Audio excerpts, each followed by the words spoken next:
Bom dia, pessoal, boa tarde, boa noite. Espero que estejam tudo bem com vocês. Vamos dar continuidade, né, aos apêndices de 1964, o Elo Perdido, ok? Perguntas e respostas. O conteúdo dos documentos da STB nos ajuda a responder ou aproximar-se da resposta a algumas questões relacionadas à história do Brasil antes, durante e depois de 64? Existia algum tipo de interesse, atividade, influência ou infiltração comunista estrangeira perigosa no Brasil antes de 64? Já sabemos que o Serviço de Inteligência da STB tinha a sua residentura no Brasil desde 52, quando surgiu o primeiro espião com função oficial diplomática. Aqui, um parênteses, né? Vertremel. Né? Que é o primeiro agente que, né, apareceu aqui, né? Ele veio como diplomata, né? Na maioria, eles vinham como diplomatas. Nesta residentura, havia oficiais de carreiras treinados para realizar atividades de inteligência cujo objetivo não era necessariamente compatível com os interesses do Brasil ou de brasileiros. Abre aspas aqui. Será que é bom para as galinhas quando as raposas entram no galinheiro? Fecha aspas. Essas respostas são justamente os funcionários. Essas raposas, são justamente os funcionários da STB. Ou seja, né? Agentes, espiões disfarçados de diplomatas, trabalhando dentro das embaixadas, né? Muitos e cooptaram funcionários que trabalhavam diretamente nos gabinetes presidenciais, em vários órgãos. Nossa, terrível. Objetos de interesse. Este serviço de inteligência determinava os objetos ou alvos de interesse, que, segundo as palavras do próprio arquivo, né, abre aspas, nas pastas de objetos do primeiro departamento da STB, os funcionários de segurança estatal reuniam principalmente informações sobre instituições estrangeiras, ou seja, partidos políticos, instituições e órgãos estatais, órgãos militares, instituições científicas, empresas, diferentes organizações de imigração ou da igreja, etc. Ou sobre pessoas que serviram como fonte de informações desejada. O objetivo era a entrada, a infiltração ou a penetração operacional da rede de agentes do Serviço de Inteligência Comunista nesses objetos, com a intenção de adquirir material e informações no âmbito de determinadas missões e tarefas. Fecham aspas. Entre os objetos de interesse definidos nas pastas, podemos citar Governo e Parlamento, Ministério das Relações Exteriores, Polícia e Serviço de Inteligência, partidos políticos, instituições científicas, jornalistas, Petrobras, CNP, Exército, situação política e econômica, situação sindical, Conselho de Desenvolvimento, Banco Nacional de Desenvolvimento, Serviços de Informação Americano, Congresso Nacional, Secretaria do Governo, Confederação Nacional, CNI, Base de Redes de Agentes, Polícia Federal, Contra-Espionagem e Espionagem Brasileira, Organização do Serviço de Inteligência do Brasil e Ministérios, Secretaria Nacional de Segurança, movimentos anticomunistas, movimentos nacionalistas, Clube Militar, Ligas Camponesas, grupos políticos nas Forças Armadas, monopólios, OEA e colaboração do Brasil com outros países na América Latina, Partido Trabalhista Brasileiro, ambientes de agentes no Brasil. E aqui tem um parênteses, né, que é o capítulo, ver o capítulo 18, e informações sobre a imigração. Olha quanta coisa, né? Operações ativas. Em tcheco, aqui vai ser difícil, hein? Aktivní operany, a abreviatura AO. Entre as operações ativas mencionadas nas páginas existentes, existem várias relacionadas com a América Latina e o Brasil. Apresentamos algumas delas neste livro. Os colaboradores. Entre as diversas categorias de colaboradores, podemos encontrar até o momento aproximadamente 30 colaboradores.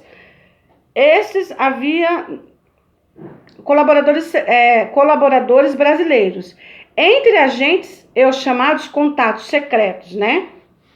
Ou seja, que foram cooptados, né? Por esses, entre aspas, diplomatas que vieram para o Brasil. Entre esses haviam jornalistas, economistas, é o que eu estou dizendo, parlamentares, ex-militares, diplomatas de verdade, né? Um funcionário de cartório, assessor de imprensa de um presidente, algumas secretárias, algumas secretárias, etc. Além disso, inclusive entre os figurantes que não eram agentes formalizados, né, pela STB, havia casos em que, conscientes ou não, forneciam informações ou realizavam tarefas tão significativas quanto as dos vários agentes. Por enquanto, identificamos cerca de uma centena de figurantes. A STB também usou em seu trabalho todos os seus contatos legais e ilegais, que, mesmo de forma inconsciente, podiam ser parte importante na realização de alguma tarefa. Estes também eram muitos. Vale lembrar também que o nosso trabalho se refere ao serviço de inteligência da STB tchecoslovaca. Não pesquisamos eventuais atuações do serviço de espionagem de outros países do bloco socialista no Brasil na época, né? Sabemos que vários deles tinham suas residenturas, inclusive a própria KGB. Né? Lembremos aqui que, no caso, a Tchecoslováquia, ela agia como um braço direito da União Soviética, né? Lembra que nesse momento, até então, antes disso, né, o Brasil ele não mantinha relações diplomáticas com a União Soviética, que só voltou a ter, né, depois que o cretino do Jânio Quadros, ele se tornou presidente. E antes disso, bem antes dele ser eleito, ele já tinha prometido que quando ele se tornasse presidente, ele iria reatar as relações diplomáticas. E ele fez isso, né, cumpriu essa palavra, mas até então a Tchecoslováquia, ela agia como o braço da União Soviética. Foram os americanos que planejaram o, entre aspas, golpe? Com base nas informações de documentos a que tivemos acesso, e aqui estamos falando do documento sobre a análise feita por o Comitê Central do PC da Tchecoslováquia, ver capítulo 22, né? Capítulo 20, quer dizer, não é possível concluir que os americanos planejaram o tal golpe. Vale a pena lembrar que os Estados Unidos eram o inimigo principal e a STB dedicava muita atenção às suas atividades. O serviço de inteligência da STB estava sempre tentando descobrir algo sobre a presença da CIA ou dos agentes americanos, assim como as suas atividades no Brasil na época. Existem pastas dedicadas à CIA, Serviço de Informação Americano, e à USIS. Não há dúvidas de que os americanos e sua espionagem estiveram no Brasil, mas não sabemos ainda a dimensão desta presença e o alcance de suas atividades. Sinalizamos aqui apenas o caso a respeito da participação dos Estados Unidos no golpe, né? Ver capítulo 20. O golpe prejudicou, atrapalhou ou neutralizou as atividades da inteligência da STB no Brasil? É uma pergunta, né? Decididamente sim. Existem várias informações em documentos comparando a diferença de facilidade de trabalhar antes e depois do tal golpe de 64, né, capítulo 20, indicando claramente que, na opinião da própria STB, as suas atividades ficaram bem mais complicadas. Lembramos também que, após o golpe, houve certo pânico, planos de queima de documentos, perdas de contato com os agentes e colaboradores detidos, que perderam seus direitos e funções, né? Perdendo também sua importância para a STB, ou deixaram o país. Em alguns casos, o contato com o colaborador foi restaurado após um longo tempo. Algumas operações em andamento, como a Operação Lavina, foram prejudicadas. A STB, que era a Operação Avalanche, né? Lavina significa avalanche. Foram prejudicadas, né? A STB não parou de funcionar no Brasil, mas as suas atividades foram paralisadas por cerca de meio ano. Sem dúvida, as condições para a realização de operações ativas, né, também pioraram. Esclarecimentos. Alguns esclarecimentos podem ser úteis para o leitor e ajudar a evitar confusões. STB e KGB. A STB não era a mesma coisa que a KGB, mesmo que a STB estivesse praticamente subordinada à KGB. Cada serviço agia separadamente, com seus próprios colaboradores. É possível que alguém fosse agente da STB e da KGB ao mesmo tempo? Talvez. Mas os serviços da inteligência tentavam evitar a situação. Sabemos através dos documentos, e relatamos aqui, que houve casos em que a KGB pediu que a STB lhe passasse alguns dos seus agentes. Quem foi agente da STB continua até hoje? Como já informamos, a STB deixou de existir no começo de 1990. Em 1971, suas atividades no Brasil já estavam quase encerradas, mesmo que a residentura continuasse a funcionar e nos arquivos existam documentos que confirmem tentativas de atividades ofensivas no Brasil, no final dos anos 80. Essas atividades foram prejudicadas pela Revolução de Veludo, em novembro de 89. Na maioria dos casos, os documentos trazem informações sobre quando a STB perdeu o interesse por determinada pessoa, encerrando e enviando a respectiva pasta para o arquivo, o que significa que a pessoa deixou de ser um colaborador. Curiosidades. Não descrevemos neste livro todas as informações relacionadas com as atividades da STB no Brasil que encontramos. Colocar tudo em um livro é impossível. Há documentos com informações que não tinham relação direta com os temas dos capítulos apresentados, mas também muito interessantes. Alvo, Universidade de Brasília, né? Acho que é dessas curiosidades. Na pasta com o número de registro 11778, subpasta, né, abre aspas, Nova Escola Superior, construída na cidade de Brasília, fecha aspas. Há um documento de 1965, de 18 páginas, com o título, abre aspas, Universidade de Brasília, fecha aspas.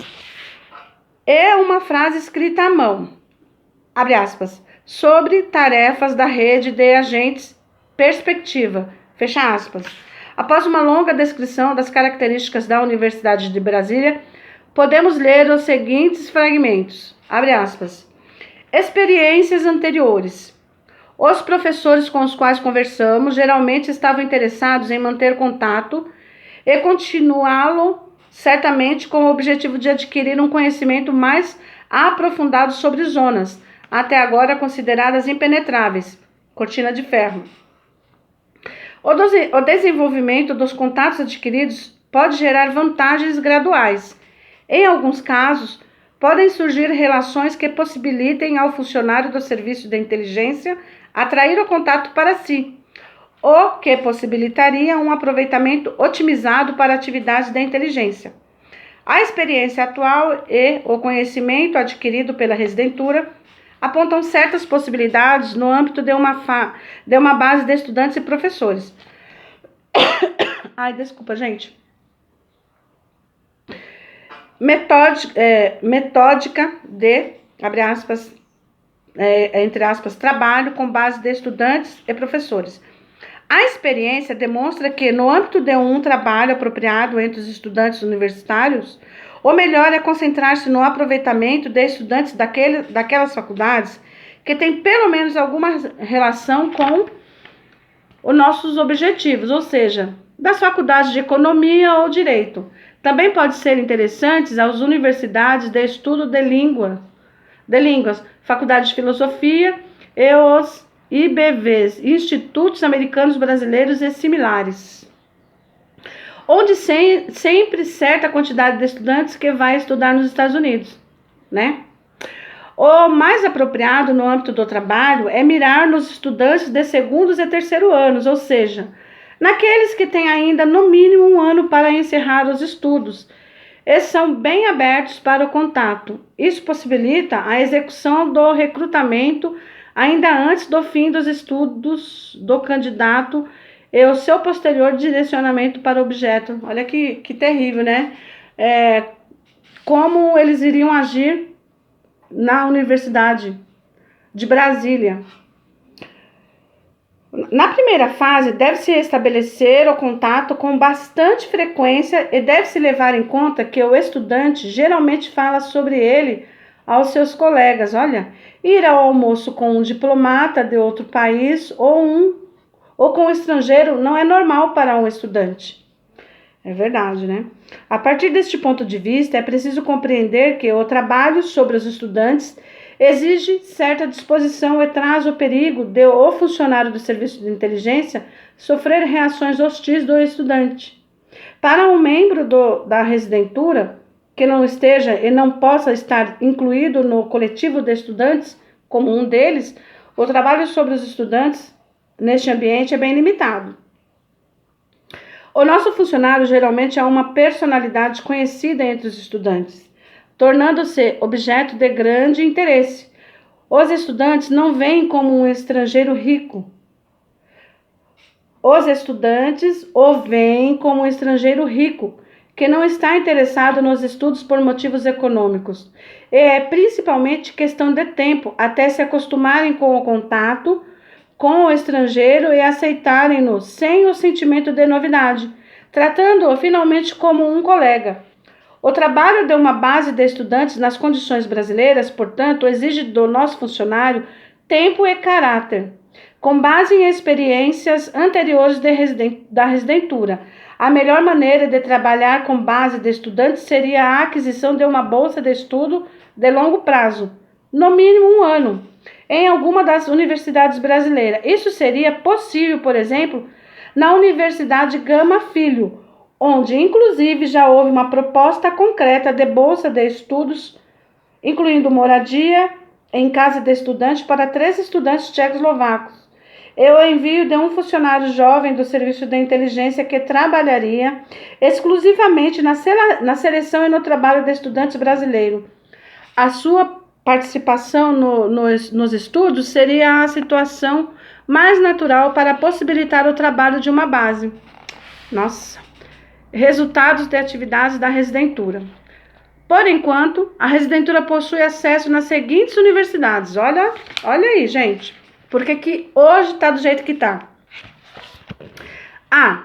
Universidade do Estado do Rio de Janeiro, isso naquela época, hein? Na Praça 15, Universidade do Estado da Ilha do Governador. B. Universidade Gama Filho. O membro da residentura aproveita a possibilidade de assistir às aulas nesta universidade para penetrar na base de estudantes, onde já foram feitos contatos iniciais. Todos parecem ser, por enquanto, apropriados para o prosseguimento do trabalho operacional. Nossa. C. Pontífica Universidade Católica do Rio de Janeiro. Foram feitos os primeiros contatos para contatos oficiais, culturais e educacionais da embaixada. O membro da residentura conheceu o vice-reitor e o diretor da Faculdade de Filosofia e entregou a eles interessantes materiais culturais.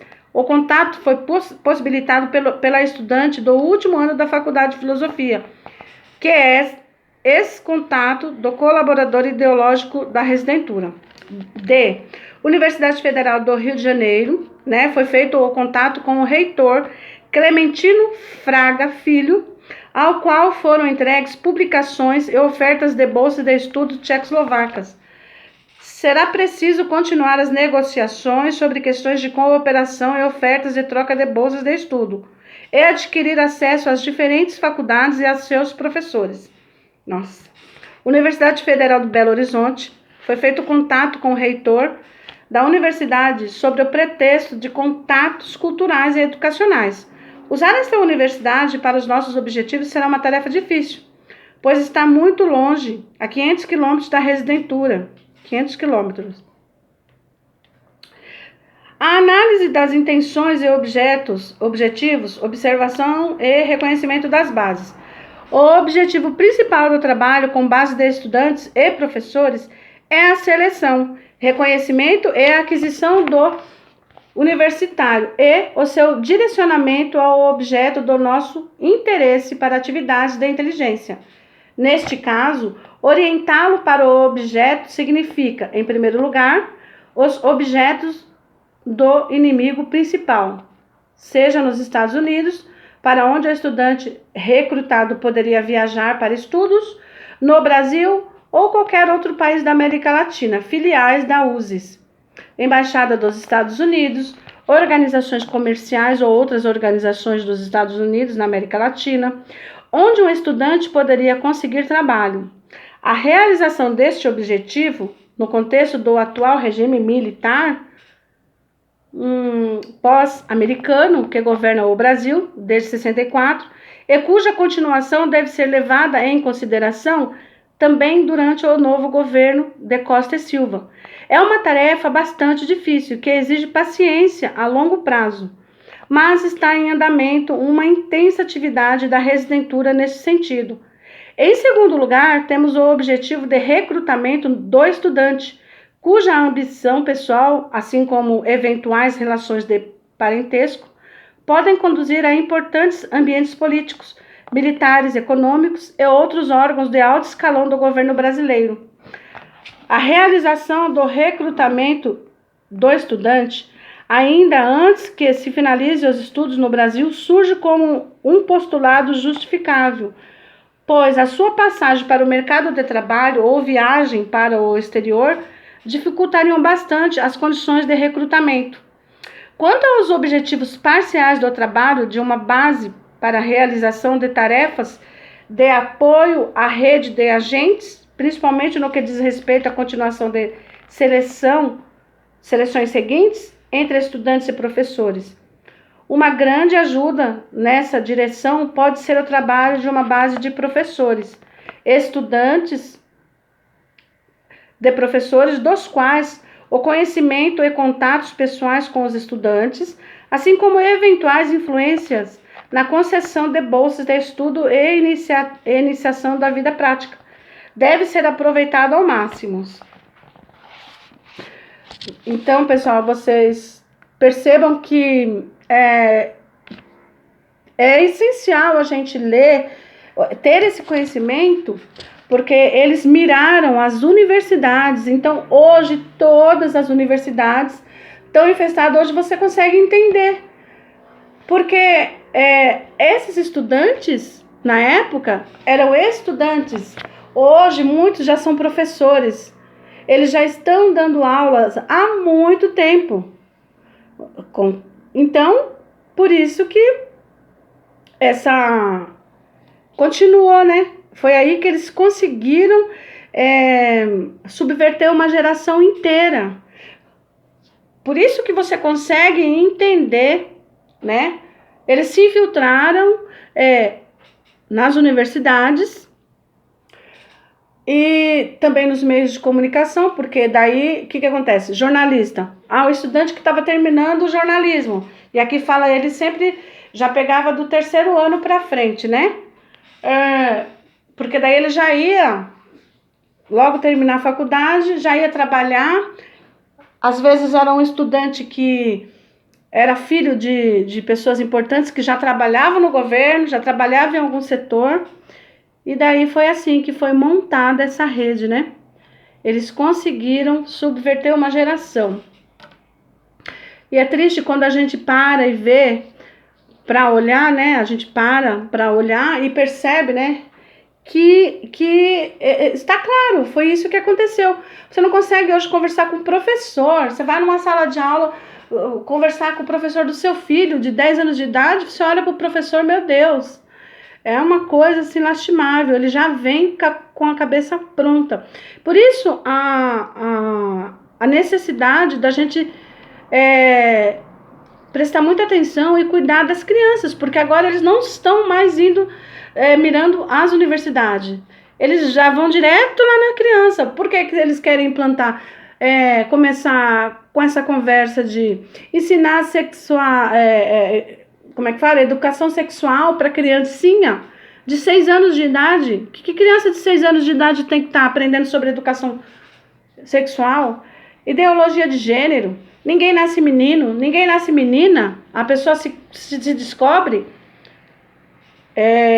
Então, como eu disse, o meu intuito aqui, pessoal, se você chegou agora, se você conseguiu ficar até agora, se você escutou até o fim, o meu interesse nesse humilde canal é justamente, de alguma forma, contribuir, né, para a conscientização do que acontece, porque nós vivemos esse caldo todo aí, ninguém sabia o que estava acontecendo e foi vivendo. Hoje nós já sabemos que há uma atuação, que a mídia foi comprada. Por que a mídia está do jeito que está? Foram esses jornalistas que hoje escrevem aí nas redações aí. Hoje, os jornalistas, esses editores de redações, são esses estudantes dessa época aqui. Esses jornalistas, esses velhos aí. Olha, Franklin Martins, volto a dizer, já falei isso várias vezes, Franklin Martins, Miriam Leitão, todos esses daí, esses velhos aí, né, eles eram estudantes. Um exemplo, Fernando Henrique Cardoso. Fernando Henrique Cardoso era estudante na época e ele foi embora, né, porque eles infiltraram nas universidades, miraram os estudantes, certo? Inflamaram os estudantes. Os coitados foram massa de manobra, porque na verdade eles também estavam sendo manipulados, né? Chegaram para eles, apresentaram lá, infiltraram um espião, né? Um ou mais, sabe quantos? Numa universidade. Já veio com essas ideias. O jovem é tão assim, né? Se acha tão forte, a mente, livre, aquela coisa toda de jovem que nós já sabemos, não vamos entrar nesse mérito aqui. E ele escuta, né? Então, apresentaram aquele mundo, né, para eles. Foram contaminados, porque a verdade é essa, contaminada, é como um vírus, rapidamente. Esses alunos, esses estudantes terminaram o seu curso e foram trabalhar, foram por aí, foram pelo mundo. Muitos vieram dar aulas e assim foi indo. Então, hoje, pelo menos, a gente entende como aconteceu. E sabendo como aconteceu, tem como você evitar. Sabemos que essa geração que já foi corrompida, não tem como mudar. Por isso que nosso esforço agora e o meu esforço é justamente para que protegemos a nova geração, as novas gerações, certo, pessoal? Então, tem o Mauro Fagundes, eu gosto muito do canal dele, é um dos únicos que eu assisto, vão lá também, porque o conhecimento é muito bom. Como ele diz, e é verdade, se você não conhecer a história, né, o que passou, se você não conhecer o passado, você está fadado a repetir o mesmo erro. Então é importante, é necessário, é imperioso que nós tenhamos conhecimento do passado para não repetirmos os mesmos erros. Agora o carro do ovo tá passando, viu, gente? Vocês desculpem aí, tá? Então, pessoal, é isso. Fiquem todos com Deus. Se inscrevam no canal. Se por um acaso você chegou aqui, não importa quando, como, mas dê essa força. Vai lá nos primeiros vídeos, eu me apresento e deixe seu like. E é isso aí, pessoal. Até mais.